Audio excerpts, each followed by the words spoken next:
Truckers of Reddit, what are some less common road courtesies that we can offer to you to make your job safer and easier? Comments. My dad was a trucker, and I rode with him for years and years. Please do the air horn thing with your arm. It makes their day. My husband is a truck driver, and he will do this for kids, but only if he can see that the driver is or their kid is asking him to. He doesn't want to scare the living shit out of an unsuspecting mom or grandpa. I scared the crap out of my mom doing that as a kid. Lol. Oops. One time when we were little, my sis and I did the air horn thing at the red and blue semi and yelled it's Optimus Prime less than / strong greater than. Unfortunately, Dad, who is driving, did not watch Transformers and had no idea who Optimus Prime was. He started swerving as he looked over his shoulder in a panic. Needless to say, he was pissed, but Mom thought it was funny once we got back home safely and told her the story. When I was around 10 years old, I was riding in the car with my mom. She was terrified of driving and had only just gotten her license. It was pouring rain, and we were on the interstate. She was probably going 20 mph under the speed limit while gripping the steering wheel with white knuckles. Naturally, we found ourselves surrounded by semis. I did what any rational child would do in that situation and watched with glory as she freaked out when they all started blowing their horns. I was feeling quite proud of myself as started screaming, What did I do? It took her a minute to look away from the road, only to find me grinning from ear to ear, pumping my arm up and down. It's been 28 years and she has not forgiven me. I'm a grown-ass man, and I still do the air horn thing with my arm. I'm almost 32 and do the air horn things whenever I pass truckers on my motorcycle. I almost always get a huge smile and laugh from the driver. I just wish they honked more / longer. There's no compressed air shortage. Really tug that chain. We will only do it on highways or interstates.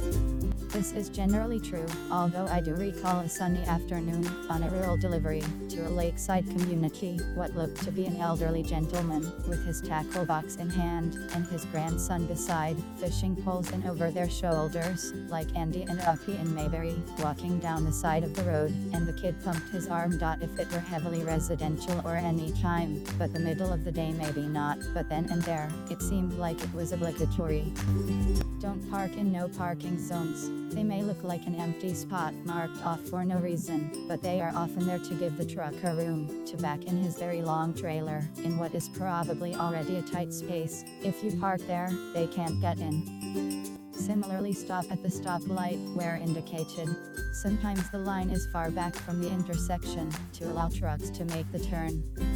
Similarly, stop at the stoplight where indicated. Sometimes the line is far back from the intersection to allow trucks to make the turn. Giving myself a pat on the back. If I see a truck at a light that will be turning my direction, I'll stay back from the line 10 feet or so. As the truck makes the easier turn, I always get a wave. Thank you. Username checks out.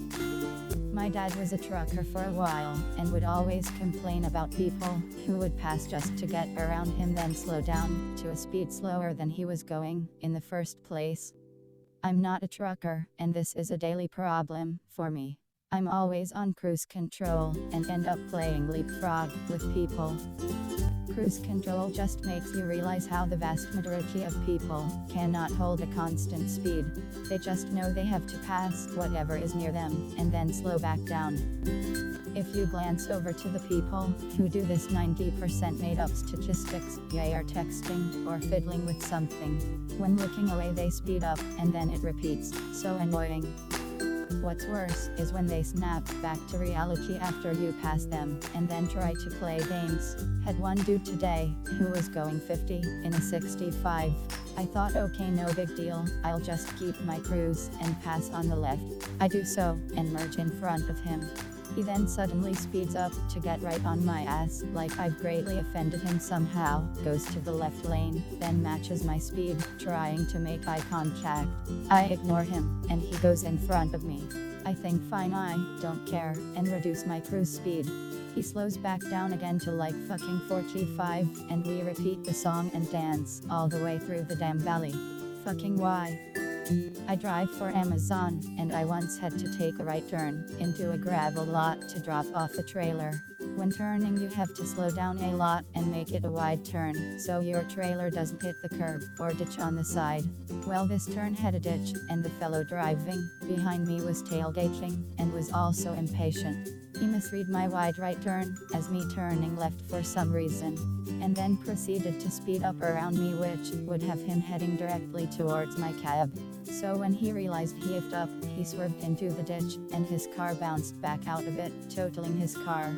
All while this was happening, I was just hoping he didn't hit me.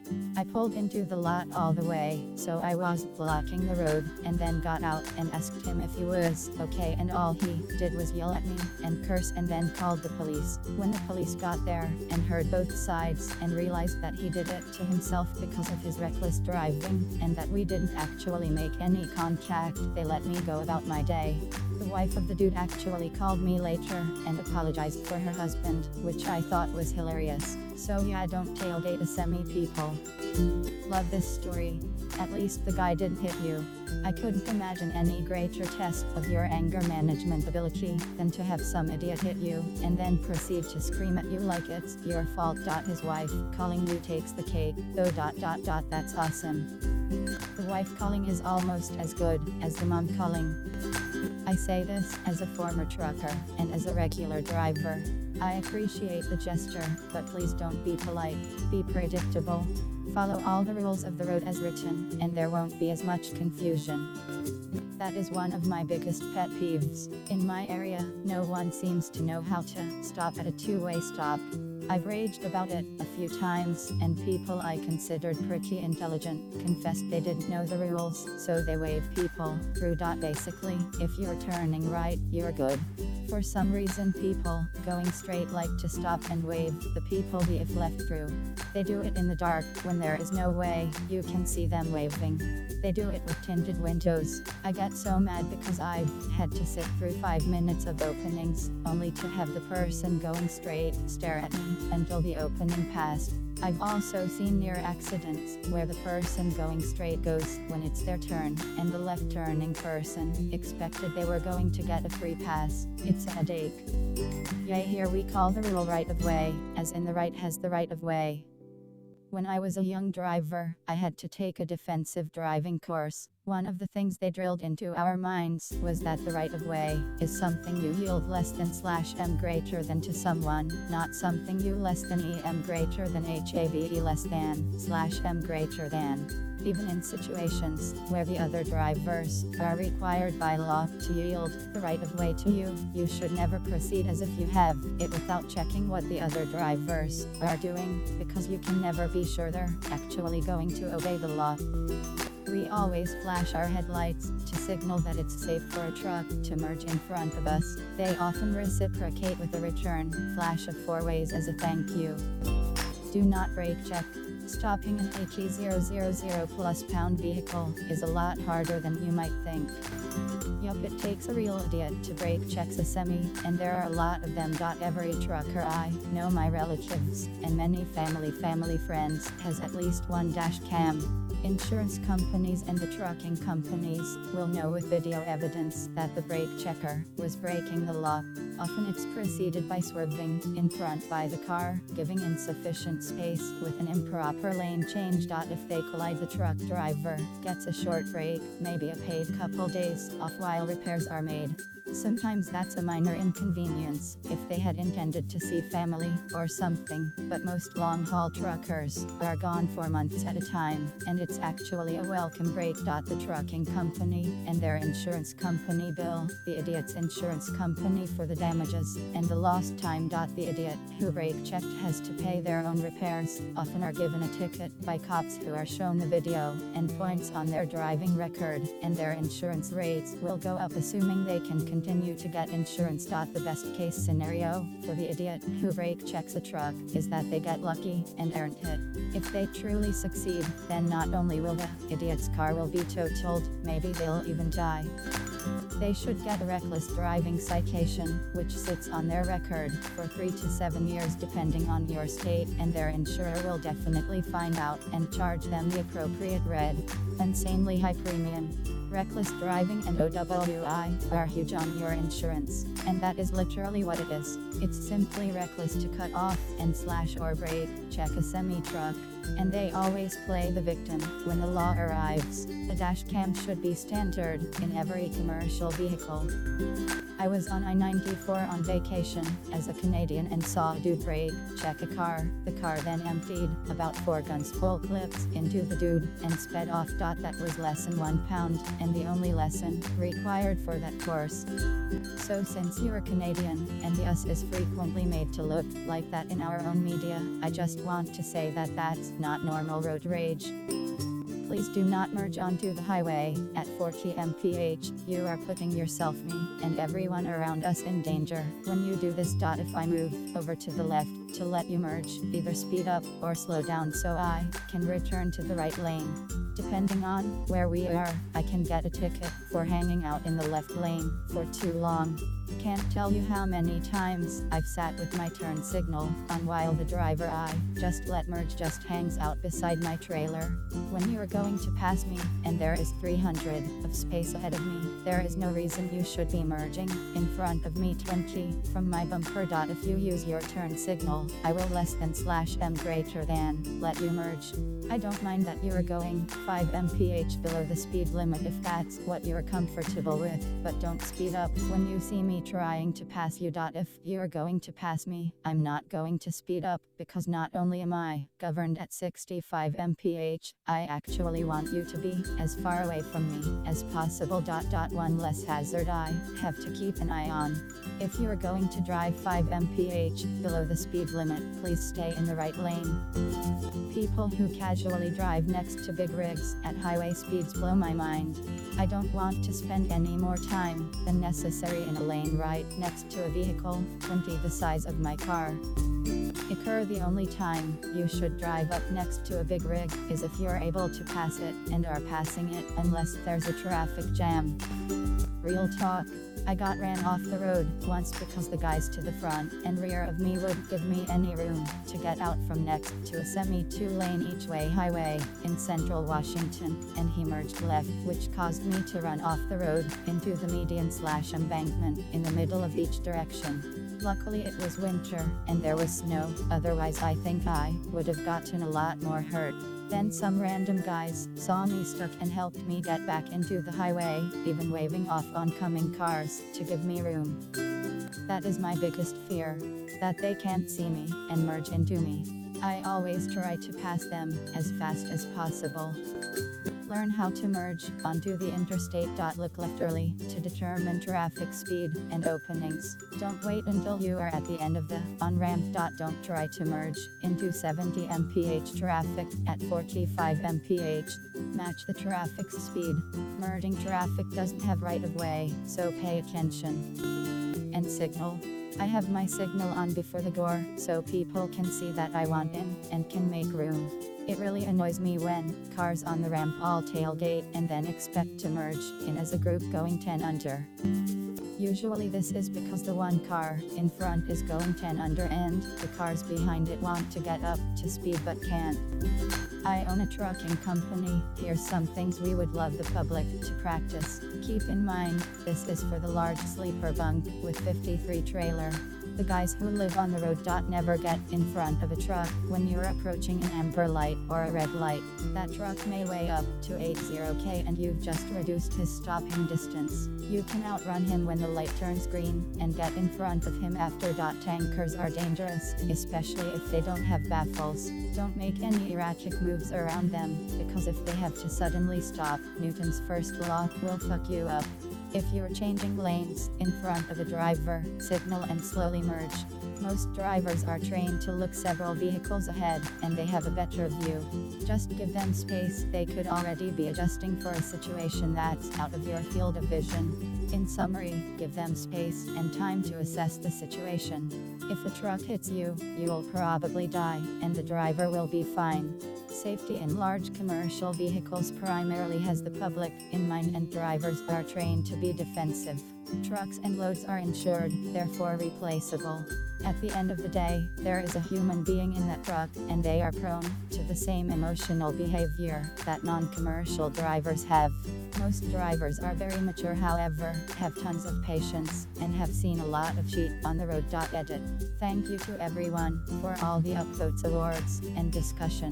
Trucking is a matter of public safety that many people are not exposed to or even taught about, like the underground wires, sewage systems, and other invisible mechanisms that provide you with your daily necessities and keep the economy moving. We often take transportation for granted.